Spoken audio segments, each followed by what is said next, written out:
Und damals war Techno so Nummer 1, weißt du, so Love Parade und so, das war hier groß. Rap war so eine Randerscheinung, erst recht auf Deutsch, so, weißt du. Und das war halt was ganz Besonderes, weil man von Gleichgesinnten irgendwie so ein bisschen Feedback bekam.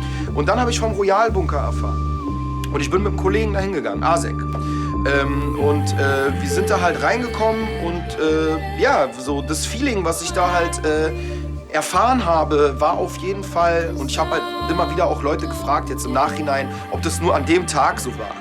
Was schleppst du da für eine Scheiße, was drittes Auge und so, was soll denn der Quatsch und so, Illuminaten, das ist da nicht akzeptiert worden so. Niemand wollte mit niemandem was zu tun haben, jeder hat einfach nur sein Ding am Mic gezeigt und es war's so, weißt du, alle so eine Grüppchenbildung, so, alle wollten irgendwie, haben auf hart gemacht und jeder war so feindselig so der Sache, also den anderen gegenüber, obwohl die eigentlich alle das Gleiche machen und so. Also dieses West-Berlin-Zeichen und diese Art und Weise zu glauben, dass die Oster alle Vollidioten sind, das hat mich auch verletzt. So. Das fand ich super intolerant so und einfach widerlich. Und ich habe mich da irgendwie nicht irgendwie richtig reflektiert oder akzeptiert gefühlt. Später wurde es dann halt immer größer und dann kam Publikum dazu und es wurde Eintritt gezahlt. Und dann war irgendwie der Royal Bunker-Gedanke tot.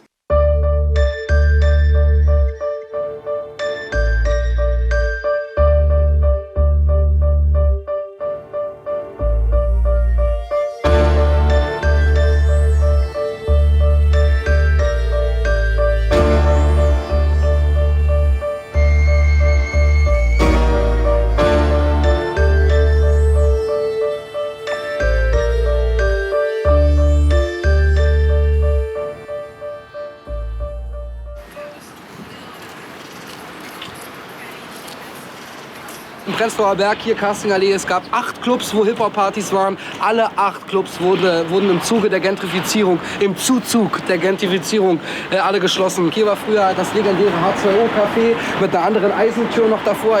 Und hier gab es immer jeden Freitag eine Freestyle-Runde, normaler Kaffeebetrieb, wo Leute getrunken haben. Ein DJ hat immer aufgelegt zur Open-Mic-Cypher die ganze Zeit so im Jahre von, sagen wir mal, 98 bis 2002. Mitten im Café, die Leute saßen, haben getrunken und einfach komplett Freestyle. Eskalation.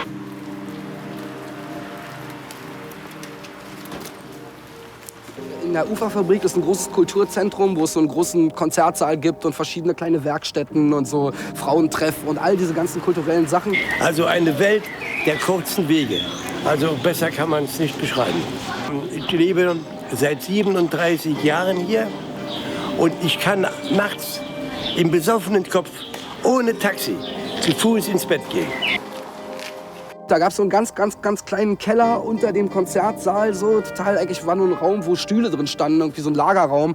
Und den hat halt Frank Wolf, als der Typ von Artico Labor, Spähpatienten, den hat er uns irgendwie da zur Verfügung gestellt, glaube ich. Der kannte sich hier in der Uferfabrik aus, hatte da hier ein paar Freunde, dann hat er den Juppie angehauen. Juppie meinte, hier ist ein Kellerraum, da ist aber total viel Gerümpel drin, räumt den aus, nutzen könnt ihr den aber bloß am Mittwoch, weil Dienstag ist Varieté, Freitag ist Theater, Samstag ist Ruhe, weiß der Geier. Mittwoch könnt ihr den nutzen. Und ich dachte mir dann halt einfach, okay, Alter, die heißen Royal Bunker, wie wollen wir denn unser Ding nennen? So, dann saß ich da und dachte mir, Spaß am Dienstag, war so eine Kindersendung, Rap am Mittwoch, Alter. Das war ganz geil, wir sind mindestens oder ungefähr eine Stunde immer hergefahren mit der BVG. Aus dem Märkischen bis hierher, ist genau am anderen Ende der Stadt quasi. Und ich weiß noch, dass es immer sehr wichtig war, hier zu sein. Es war so ein bisschen der Royal Bunker-Ersatz. Ja, nachdem es halt so groß wurde, haben wir dann was anderes gesucht, was irgendwie dasselbe Feeling hatte. Und das hat Rapper Mittwoch uns gegeben. Und ich kann mich halt noch an die Sekte-Jungs erinnern. Die sind halt hier reingekommen. Und mit dem Gesichtsausdruck und der Attitude, so wie sie es von da kannten.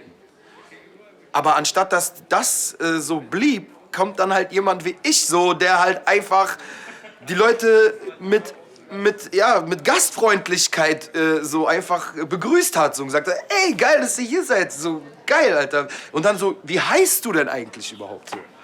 Ja, so und so, ja so. Ja, geil, dass ihr hier seid. Hier ist das Mike, Alter. Fangt an, so. Let's go. Und es hat gleich Eis gebrochen. Man ist quasi reingekommen, dann saßen schon ein paar Rapper da. Vielleicht hat auch schon einer gerappt. Das weiß ich jetzt nicht mehr genau. Auf jeden Fall bist du reingekommen, hast dich erstmal hingesetzt und gechillt. Und erstmal beobachtet. am Anfang. Später sind wir dann rein und haben gleich das Mic genommen und haben gleich gerappt. Wir waren heiß, wir wollten gleich zeigen unseren allerneuesten Text.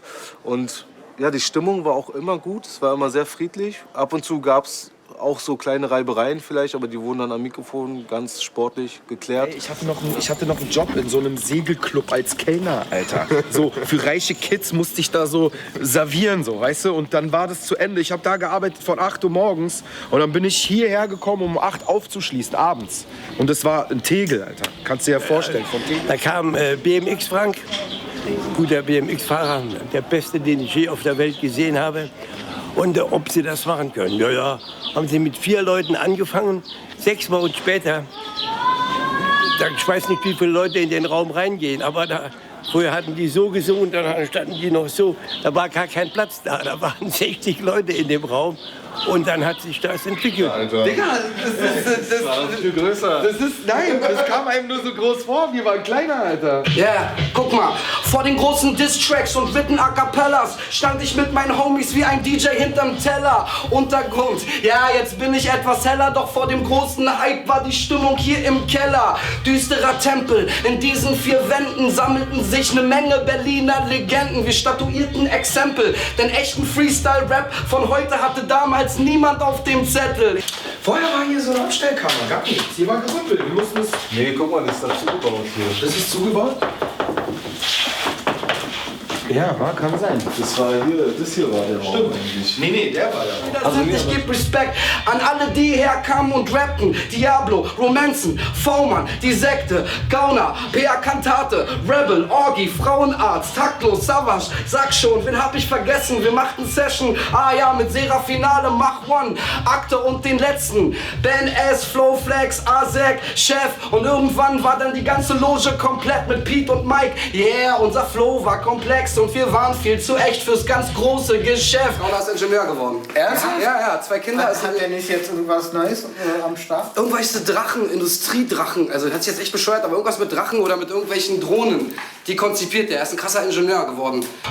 10 Jahre später freestyle ich Bars und denk darüber nach, wie es früher einmal war. Ich erschien mit galaktischen Lyrics vom Mars und mir war wirklich klar, damit wirst du nie ein Star. Extremer Wortschatz und diese Company Flow Instrumentale vom MD-Rekorder. Ja, Alter, mit so einem scheiß Mini-Display hab ich meine Beats, Alter, so haben wir da so. Und jeder hatte so seine Beats auch, die er zu Hause gemacht hat, so, weißt du? So, jeder kam mit irgendwelchen Beats, Sido kam mit irgendwelchen Beats, so, die alle kamen mit irgendwelchen Beats. Ey, kann ich meine Beats irgendwie zeigen? Da hat er so die Beats in diese, ey, man dachte früher auch, ey, das würde die Zukunft sein, so, weißt du? Ja. Und dann meintet ihr noch, ja, wir machen auf PlayStation Beats und so. Und ich dachte mir so, oh krass, Alter, so. Die machen mit gar nichts, machen die etwas, so, weißt du? Ich habe mit PlayStation Beats. Ja, die haben es gemacht. Damals Music Maker. Nein. Ja, wirklich. Genau, mit so einem und dann gab es Music Maker 2000, da konntest du samplen. Rap am Mittwoch, Mann, das war mal richtig krass Ghetto. Ich kann mich noch erinnern an die Beats von Marcello. Oder auf jeden Fall dicker ist nicht wie heute. Da kam Serafinale, heute kennt ihr ihn als Keule. Ich sag euch, Mann, hier war so jeder am Start. Wenn Salomo, Tierstar, Damian Davis, was geht ab? Sogar Sido und B-Type, auf jeden Fall alle nice. Und dann zusammen hatten wir eine richtig gute Zeit. Und ich habe mich irgendwann gewundert, da sagt der Silo zu mir, Sido, hallo. Und ich dachte, woher kenne ich den überhaupt? Und er hat früher auch bei BMX Frank da unten angefangen. Und ich finde, den Text von manchen Liedern, da ist alles drin. Also besser geht's nicht. Man kann nur sagen, wie es wirklich ist.